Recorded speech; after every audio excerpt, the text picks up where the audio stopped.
Bir xil oilalarda o'smir bolalar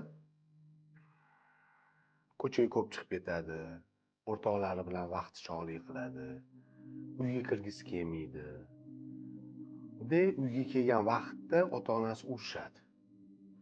Nima ko'chada yuribsan, kimlar bilan yuribsan? Mana shu o'rtoqlarim bilan. U o'rtoqlaring senga o'rtoq emas. Ular o'rtoq bo'lmaydi hech qachon. Ular dushman senga.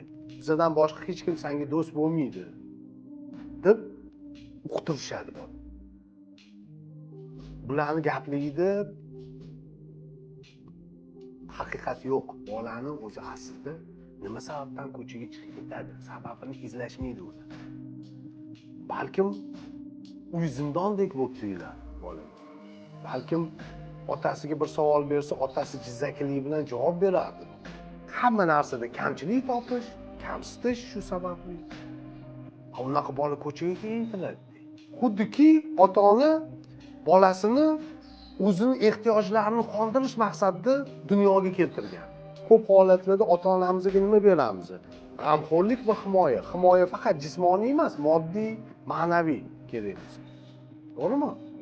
Balkim o'zida yetmagandir o'sha narsa bolaligidan, ota-onani. Va keyinchalik bolasini g'amxo'r qilib, majburlab katta qiladi.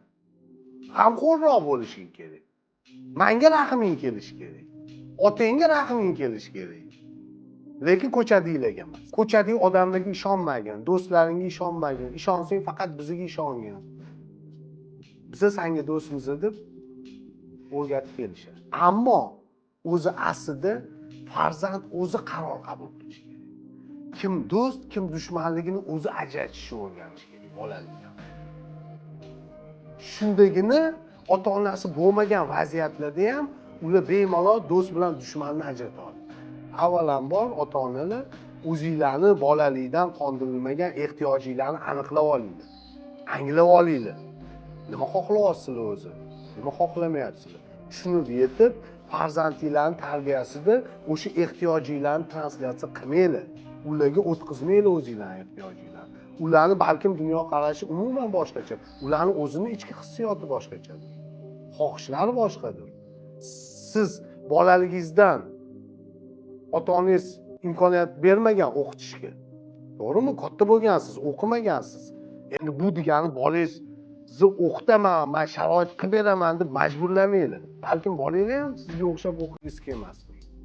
O'zi aslida. Yoki bobosiga o'xshab o'qigisi kelmasdi.